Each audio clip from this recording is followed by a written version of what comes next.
अल्लाह वालों के नाम पर जाहिर है हम में पूरी बस्ती में, पूरे इलाके में कोई भी ऐसा बेगैरत नहीं होगा जो अपनी माँ के नाम पर, अपने बाप के नाम पर बेहयाई का काम करे। कोई भी नहीं होगा। उसे डर लगेगा, शर्म लगेगी, यार खौफ आएगा कि कोई मेरे बाप की कब्र पे, मेरे बाप के मेरी माँ की कब्र पे या माँ के नाम पर बेहयाई का काम करे, तकलीफ होगी।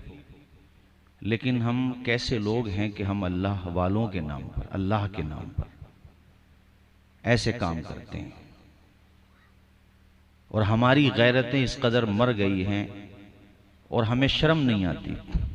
एक जगह मैंने पोस्टर देखा, उर्स में शेख चिल्ली को बुलाया गया। आसमान से अगर पत्थर भी नाजिल हो जाएं हमारे ऊपर तब भी शायद कम है। आसमान से उस्मान भारती को बुलाया, बताओ, उर्स में। ना अल्लाह का डर है, ना खौफ है, ना मरना है। अरे नादानो, अगर मरना ही नहीं होता तो बाल सफेद क्यों होते? अगर मरना ही नहीं होता तो हमारी जवानी हमेशा बरकरार रहती।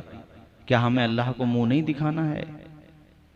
हम जिन अल्लाह वालों के नाम पे तमाशे करते हैं, क्या उन अल्लाह वालों को मुंह नहीं दिखाना हमें क़यामत के दिन? उन्होंने अगर हमसे गिरबान पकड़ के ये पूछ लिया बरोज़े क़यामत कि तुम्हें हमारा ही नाम मिला था बदनाम करने के लिए, क्या जवाब होगा बताओ मुझे? ठंडे दिमाग से सोचो।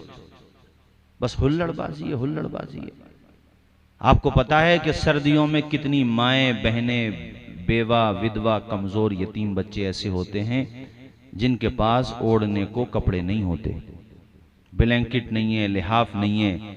अरे खुदा वालों के नाम पे कम से कम इन पैसों को गरीबों तक राशन पहुंचाने में और उनके सर्दियों से बचाने में इस पैसे को उठा दो तो तुम्हारे हक में भी बेहतर होगा। और जिसके नाम पर ये कर रहे हो उनकी रूहें भी खुश होंगी कि हमारे चाहने वाले वो काम कर रहे हैं जो करना चाहिए।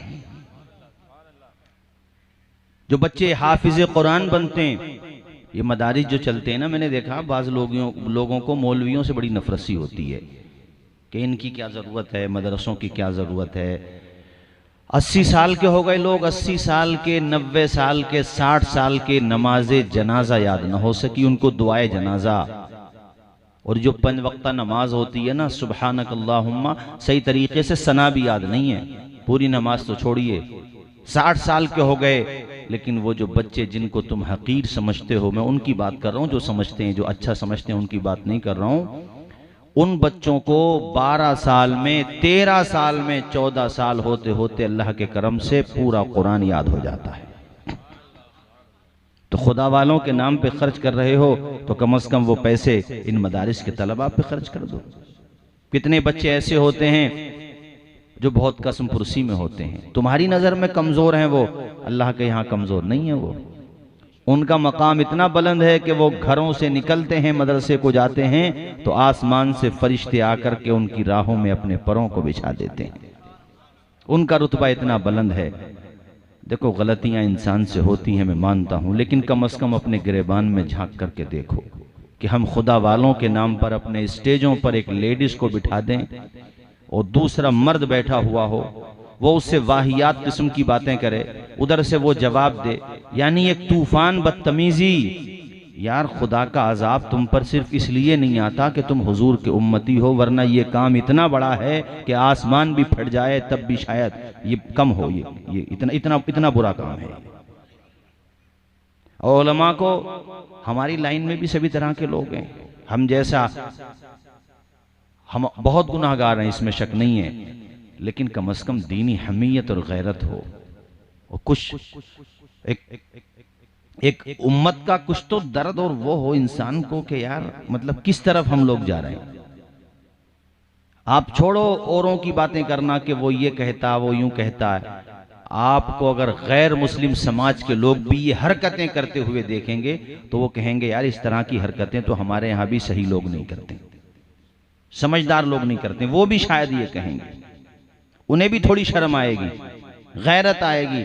हम तो हुजूर की उम्मती हैं, अल्लाह के बंदो। अल्लाह के नबी ने हमारे ऊपर जो एहसान फरमाया उसका कुछ तो पासो लिहाज रखो। कम से कम गुनाह को गुनाह तो समझो। भाई मौलाना अतीक साहब, एक बंदा नमाज नहीं पढ़ता मगर वो ये मानता कि भाई मेरी गलती है, मैं गुनाहगार हूं, तो मुसलमान है वो, चूंकि वो अपने गुनाह को गुनाह मान रहा है।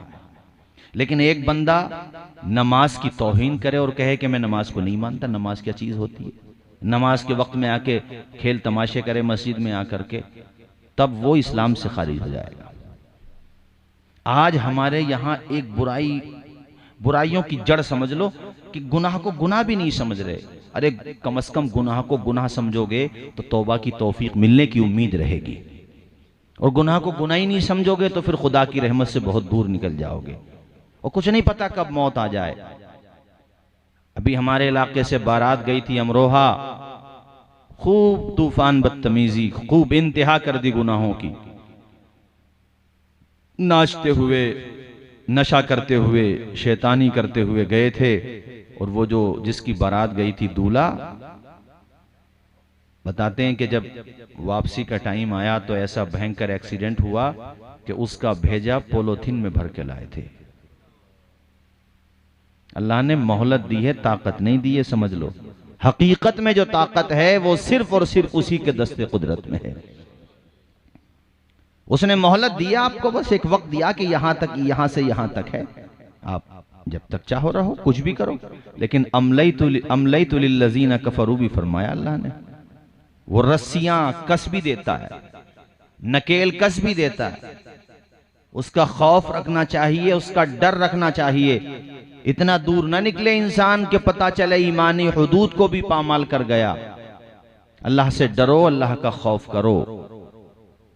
मेरे साथियों, मेरी बात हो सकता है आपके दिलों पे नागवार गुजर रही हो, खुदा की कसम लेके कहता हूं, मुझे इस बात की बिल्कुल भी परवाह नहीं है कि आप मुझे कुछ दो या ना दो, मगर कम से कम अपने आमाल और अपने अकायद दुरुस्त करने का मुझे जो है आप अपनी तरफ से इंदिया दे दो, अपना फैसला दे दो, ये मेरे हक में बहुत बेहतर होगा।